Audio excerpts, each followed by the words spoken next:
I was originally going to post something different this week since it's the week of Valentine's Day when I'm posting this, but you know what? Since Valentine's Day is a day of love, what's one thing that pretty much everyone universally loves? Something that brings people closer together, whether it be at festivals or concerts or even hearing a song you like at a cafe and complimenting the barista on Aux. Music. Everyone knows what it is. Everyone has their own favorite musicians and songs and albums and genres. My favorite artists are Knocked Loose and Motionless in White, if you're curious. I have a Motionless in White set list on my wall from when I was at Barricade for one of their shows. Music has always held a very special place in the heart and lives of so many people. And one place where music has been featured many times is Halloween Horror Nights. Music houses at Horror Nights used to follow a pattern. They were all based on the discographies of metal and rock artists. But after 2020, Universal took an approach that would change the possibilities of music-based houses at the event forever. Today, we're going to be talking about musician houses at Halloween Horror Nights, really deep diving into the history and pattern of these houses and seeing what's changed about them now. For this to make the most sense, I think we should establish some ground rules, aka what actually counts as a musician house. You might immediately want to consider the various haunted house adaptations of Rob Zombie's movies, but let me stop you right there and ask you one question. Is the theme of those houses Rob Zombie's music? Music plays a pivotal role in a lot of movies, but that doesn't mean that it's a musician house. What we're going to be talking about today is a haunted house based off of a specific artist's discography, not just the movies they've made. So, House of a Thousand Corpses, you're out, but Hellbilly Deluxe, you're in, with one small exception.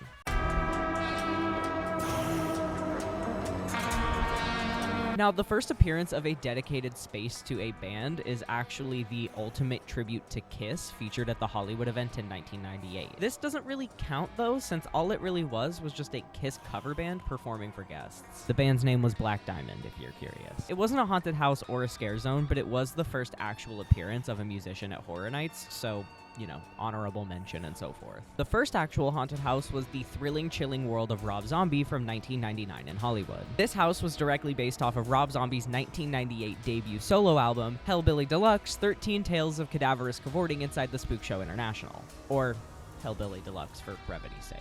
If you don't know who Rob Zombie is, you probably actually do. He's the guy behind movies like House of a Thousand Corpses, the early 2000s remakes of Halloween, The Devil's Rejects, 3 from Hell, and most recently, the 2022 remake of The Munsters. If you don't recognize him from those, you probably know his music, with very popular songs like Dragula and Living Dead Girl trending on TikTok over the past few years. The description of this house read, "Tunnel deep inside the most depraved realm of all, Rob Zombie's brain, where the living dead reign supreme. Multi-platinum recording artist Rob Zombie spins a maze of sheer melodic madness. Based on songs from his Geffen Records album, Hellbilly Deluxe, this attraction unravels a succession of strange and progressively more horrifying rooms, spiraling guests through a wild, psychotic ride of demonic dementia." Guests would first enter into the house through a replica of Rob Zombie's face, and since this is a pre-2000s Horror Nights house, the only photos I can actually find of this are of the facade. They were then led into a spinning hallway where they entered into Zombie's brain. There, they were affronted by the terrors that he could conjure in his mind.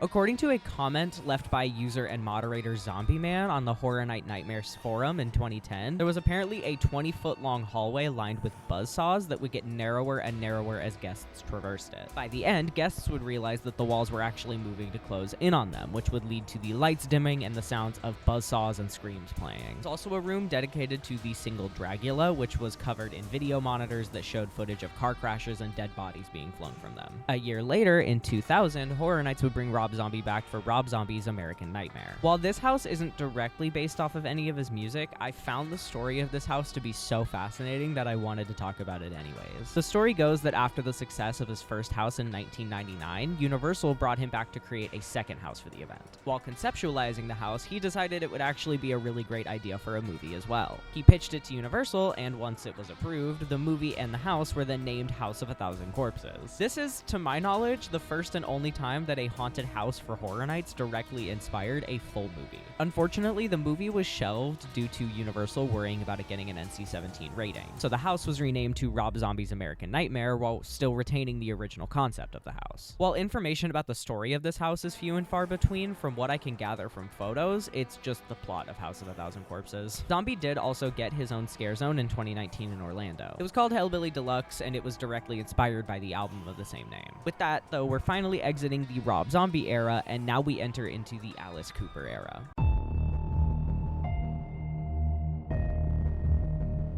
On August 2nd, 2011, Universal announced their first collaboration with Alice Cooper. Alice Cooper is a very popular 70s rocker. He's known as the godfather of shock rock, and he takes a lot of inspiration for his music from things like vaudeville, horror films, and just the macabre in general. But you probably know him best from the song School's Out, which plays over the intercom speakers at like every school in America on the last day of school. Maybe this was just an America thing. I have a feeling it's not just an America thing, though. I haven't heard about like other countries doing that, so let me know. The fact that he took so much inspiration from horror films lent itself very well to being adapted for a haunted house. For his first venture with Horror Nights, he created Alice Cooper Welcome to My Nightmare for the Hollywood event in 2011. Enter the gruesomely twisted mind of shock rock legend Alice Cooper as he takes the stage in what is sure to be your final performance. Find your way through a labyrinth of razor-sharp guillotines, smell the burning flesh rotting upon electric chairs, and face off against deadly boa constrictors, demonic dolls, and more. Lose sight of what's real as you begin your dark, demented journey through the eyes of Alice Cooper. If you didn't believe in nightmares before, you soon will, for even staying awake won't save you. Based off of his first studio album of the same name, Welcome to My Nightmare, guests would enter into a decrepit and abandoned house. Occasionally, black light would flicker to reveal that the windows had been adorned with his signature eyeliner. Some standout scenes include the Billion Dollar Babies toy room, where walls lined with Billion Dollar Babies and some actual scare actors would take guests by surprise, and the Gordon Asylum, where Dr. Alice and Nurse Rosetta would be waiting to attack guests. In 2012, Alice Cooper Welcome to My Nightmare would make its way to the other side of the country for the Orlando event, while Hollywood received a brand new house that year,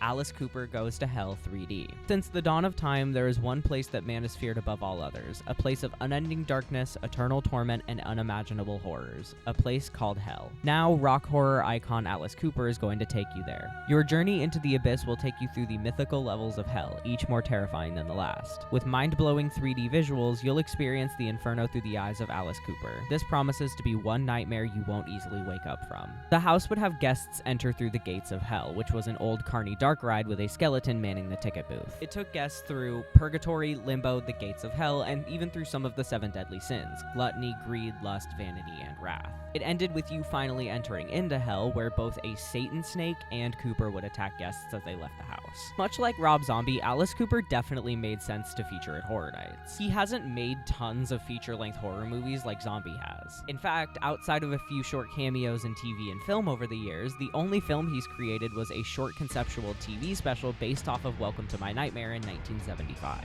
But he helped to solidify the idea of a music house at Horror Nights, which transformed it past just being the Rob Zombie houses and paved the way for more musicians to create their own haunted houses for the event.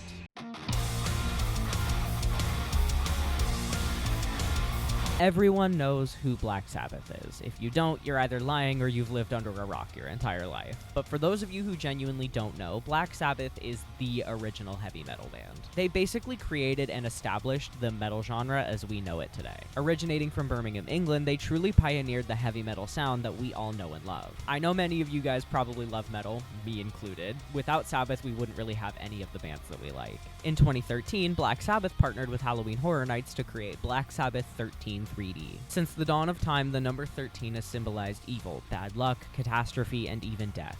One band's music warns of these evils and far, far worse. Welcome to Black Sabbath 13 3D, where you'll begin your descent in a demon-filled cathedral and continue on through graveyards, madhouses, corpse-filled battlefields, and a nuclear apocalypse with mutated beasts. Listen for the sounds of agony with every chord. Your pain is music to their ears. Guests would first enter into the graveyard directly outside of the Black Sabbath 13 cathedral. Once they entered into the cathedral, they would enter into the inner sanctum, where Lucifer could be seen carving into one of his brides. After exiting, guests would be directed into another gravesite, then ushered into the Osborne Asylum. There, they would see a plague doctor drilling into the skull of a trepanation victim. They were then directed into a padded cell with lyrics from the song Paranoid written over the walls. Guests would also walk through a deserted nuclear test site where Iron Man stiltwalkers, war pigs, nuclear mutants, and radioactive demons would attack guests as they traverse through the scenes. This house was based off of various albums from the band's history: Paranoid, Master of Reality, and more specifically, the album 13. 13 came out the same year that the house was featured at the event, making it the first album they had released since Forbidden in 1995.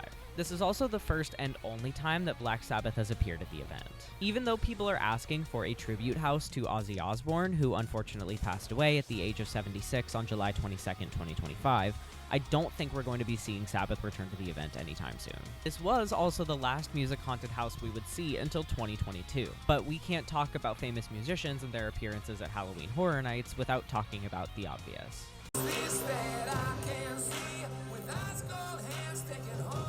Saul Hudson, more popularly known as Slash, is the lead guitarist of the band Guns N' Roses. But, more importantly, for our purposes at least, he's the man behind the music for every single Universal Monsters house we've gotten at the event since 2018. It's common knowledge at this point, at least in the haunt world. And here's a fun fact, the background music you're hearing right now, the background music that you've been hearing during this entire video, that's Slash. I use his music from the Universal Monsters houses in almost every single one of my videos. Slash not only created the music for the more recent Universal Monsters houses, but he also created the music for Clowns 3D, music by Slash in 2014, and Scarecrow the Reaping in 2025, both in Hollywood. It would be silly of me to not mention Slash when we're talking about musicians at Horror Nights. While he hasn't created his own house based off of his own music, he's helped highlight and orchestrate some of the best houses that Universal has created in the past few years. From Live Again and the Monster Reborn from The Bride of Frankenstein Lives, to Cycles of the Moon and Immortal Curses from Legends Collide, Slash has genuinely made some incredible music for the event. And as much as I would love to see some new musicians featured in different houses, I do love just about every single track he creates for the event.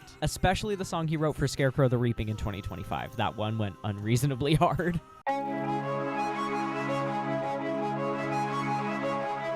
So with collaborations with rock music icons like Black Sabbath and Slash, and horror music icons like Rob Zombie and Alice Cooper under their belt, where has Universal taken the concept of a music house in the modern era? In early 2020, Universal executives reached out to the team behind Billie Eilish. At the time, Eilish had recently released her first studio album, When We All Fall Asleep, Where Do We Go? The visual and music style of this album definitely lent itself well to Halloween Horror Nights, focusing heavily on dark lyricism and off-putting visuals in her music videos. So when the first speculation map for the 2020 event popped up, guests were both excited and confused by the appearance of a Billie Eilish house on both coasts. Excited because Eilish was an incredibly popular musician, even still today, but confused because most people thought of her as just a pop artist, even though a lot of the imagery and lyricism of her first studio album lent itself very well to a haunted house. A Facebook user named Vicious Smile Photography shared some of the set pieces that were planned to be used inside the house. This included a bed frame with suicidal stolen art carved into it, and a statue of the letter B with neon green liquid dripping from the top. At some point in production, the house was apparently changed entirely. Allegedly, instead of getting a full haunted house, Eilish was going to be creating the music for the Bride of Frankenstein house that year. I can't find anything talking about this outside of one instance in an article written by Storybook Amusement, so I'm unable to confirm whether or not this is entirely factual. Obviously, as we all know, Halloween Horror Nights was canceled on both coasts for the 2020 season. Universal allegedly reached out to Eilish's team to renew her contract for the 2021 event, but since she had just put out her sophomore album, Happier Than Ever, which was tonally completely different from her previous album, her team declined and formally pulled out of the event. Even though we didn't get Billie Eilish at the event, Universal would expand their reach outside of just traditional metal and rock artists after this.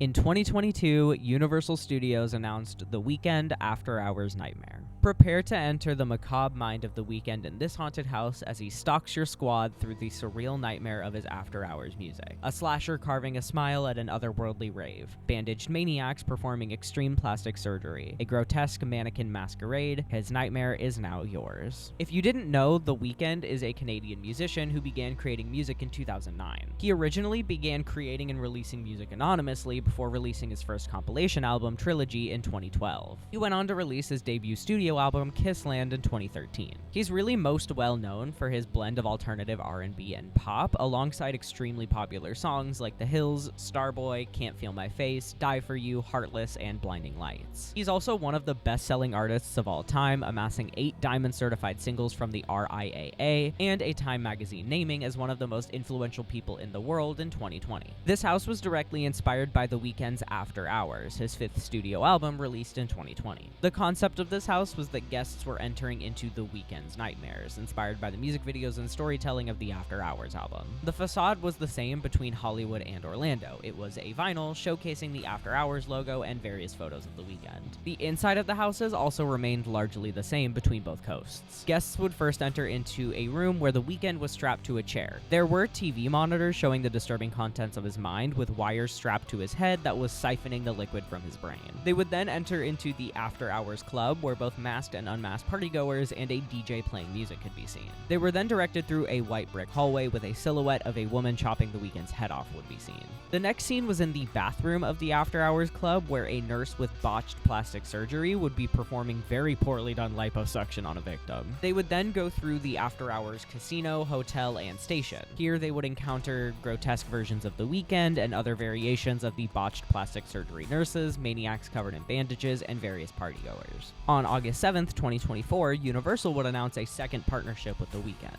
The Weeknd Nightmare Trilogy. This house would not be featured at the Orlando event that year, only operating in Hollywood. The Weeknd returns in a new haunted house spawned from After Hours, Dawn FM, and a horrifying new tale. Get ensnared by the most iconic moments inspired by his music videos and live performances. This house would once again draw inspiration from After Hours. It would also draw inspiration from the 2022 album Dawn FM and the, at the time, unreleased album Hurry Up Tomorrow from 2025. The facade of this house was a brightly colored city skyline with the Weeknd's head on top of the scene. Above the actual entrance of the house, the Weeknd, dressed in either the After Hours outfit or the Old Man outfit from the Dawn FM cover, would be seen DJing, all while various music videos played on the sunglasses of the giant Weeknd head above them. A lot of the scares in this house revolved around like After Hours Weeknd and Old Man Weeknd scaring guests in quick succession.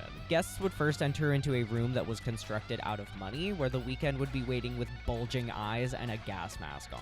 There was also a dressing room mirror which occasionally showed the baby Weeknd holding a flip phone. Celebrities, man, they're crazy. The next full scene was Club Death, with reapers and a casket with two cloaked figures standing next to it. Old Man Weeknd would jump out onto the stage to scare guests before quickly retreating. Then the two cloaked figures would jump out a few moments later. They would then enter into a bathroom where baby Weeknd could be seen in a bathtub covered in blood. There was a room with various cult members that would attack guests, one of them even shoving Old Man Weeknd into a saw blade which split his head in half. It all ended by guests entering into a brightly lit heavenly dimension, which was essentially just a mirror maze. While I personally did get to experience After Hours Nightmare in 2022, I didn't get to experience Nightmare Trilogy. I remember hearing that most people really enjoyed the first one, me included, honestly, but from my research, the second one wasn't received quite as well. It was still popular for sure, but a lot of die-hard Horror Nights fans preferred 2022's iteration.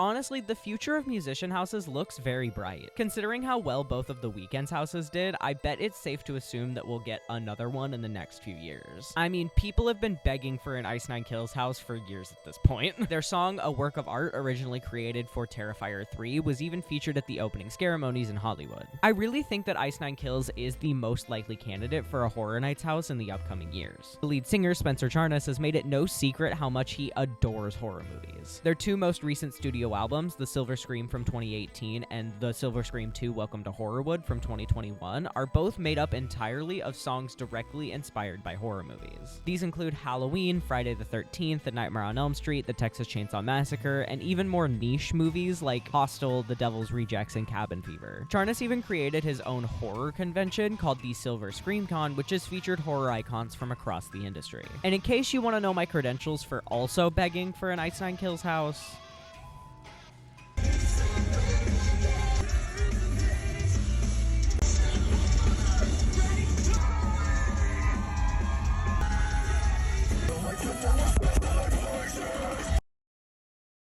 there's your credentials. I've seen these guys like 6 times across 4 different states, alright? I'm very normal about Ice Nine Kills. I do also think bands like Slipknot, Ghost, Bring Me the Horizon, My Chemical Romance, and Baby Metal would also be really great artists to bring to the event. Especially Slipknot and Ghost. Slipknot uses a lot of horror imagery, both in their lyrics and visuals, and Ghost has an entire backstory full of history and lore that's just like waiting to get turned into a haunted house. Clearly I like Ghost too. But hey, considering how well just one of Ice Nine Kills' songs being used for the the opening of the event was received, and considering just how many people are begging for them to be featured, it's looking pretty likely that it'll happen sometime soon. Plus, Horror Night Nightmares even featured a skeleton doing devil horns on one of their speculation maps for 2026, so it's basically guaranteed to happen this year, right? Thank you all for watching. I hope you enjoyed learning a little bit more about musician houses at Horror Nights. The idea of a house based entirely around one musician's discography or album is just a really sick idea, and I hope we get more of it in the future. Go check out my last video if you like learning about niche theme park history. I talked about the history of the year-round haunt at Universal Studios Hollywood. So if you're interested, it'll be linked on the end card. You can also go check out my website if you want to, I don't know, find me on social media or something like that. I'm gonna go to Universal Hollywood and bang my head on John Murdy's office door until he gives me an Ice 9 Kills house, god damn it. Bye.